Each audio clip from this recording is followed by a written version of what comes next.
Hi hello. അപ്പോൾ കാലിന് നല്ലൊരു പണി കിട്ടിയിട്ടുണ്ടേ. അടുക്കളയിൽ നിന്ന് ചെറുതായി ഒന്ന് വീണു. കഴിഞ്ഞ വ്യാഴാഴ്ച രാത്രിയായിരുന്നു സംഭവം നടന്നത്. അപ്പോൾ തന്നെ പാറാലുള്ളൊരു വൈദ്യൻ്റെ അടുത്ത് കൊണ്ടുപോയിട്ട് കാലൊന്ന് വെച്ച് കെട്ടിയിട്ടുണ്ടായിരുന്നു. വൈദ്യം പറഞ്ഞിട്ടുണ്ടായിരുന്നത് ചെറിയൊരു ചതവുണ്ടെന്നാണ്. ആ ടൈമിൽ കാലൊട്ടും നിലത്ത് വെക്കാൻ പറ്റുന്നുണ്ടായിരുന്നില്ലെങ്കിലും ഇപ്പോൾ ചെറുതായിട്ടൊരു മാറ്റം വന്നിട്ടുണ്ട്. കാലിൻ്റെ മടമ്പ് ഭാഗം നിലത്ത് കുത്തിയിട്ട് നടക്കാൻ പറ്റുന്നുണ്ട്. 2 ദിവസം കഴിഞ്ഞിട്ട് വീണ്ടും വരാൻ പറഞ്ഞതുകൊണ്ട് നമ്മൾ വീണ്ടും വൈദ്യൻ്റെ അടുത്ത് വന്നിരിക്കുകയാണ്.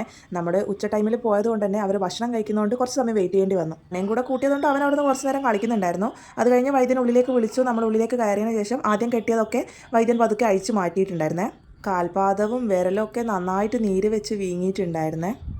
നീരുണ്ടെങ്കിലും വേദനയ്ക്ക് നല്ല കുറവുണ്ടായിരുന്നതുകൊണ്ട് ഒന്നുകൂടെ മരുന്ന് വെച്ച് കെട്ടിയിട്ട് 2 ദിവസം കഴിഞ്ഞിട്ട് ഒന്നുകൂടെ വന്ന് കാണിച്ചാൽ മതി എന്ന് പറഞ്ഞിട്ടുണ്ടായിരുന്നു. തിങ്കളാഴ്ച ആയിട്ടും നീരൊട്ടും കുറഞ്ഞിട്ടില്ല, വേദന ഒട്ടും കുറഞ്ഞിട്ടില്ലെങ്കിൽ ഒരു എക്സ്റേ എടുക്കുന്നത് നല്ലതായിരിക്കും എന്നാണ് പറഞ്ഞിട്ടുണ്ടായിരുന്നത്. കാല് നനയ്ക്കുന്നതിന് കുഴപ്പമില്ലെങ്കിലും അധികം ബലം കൊടുത്ത് നടക്കണ്ടെന്നാണ് പറഞ്ഞിട്ടുണ്ടായിരുന്നത്.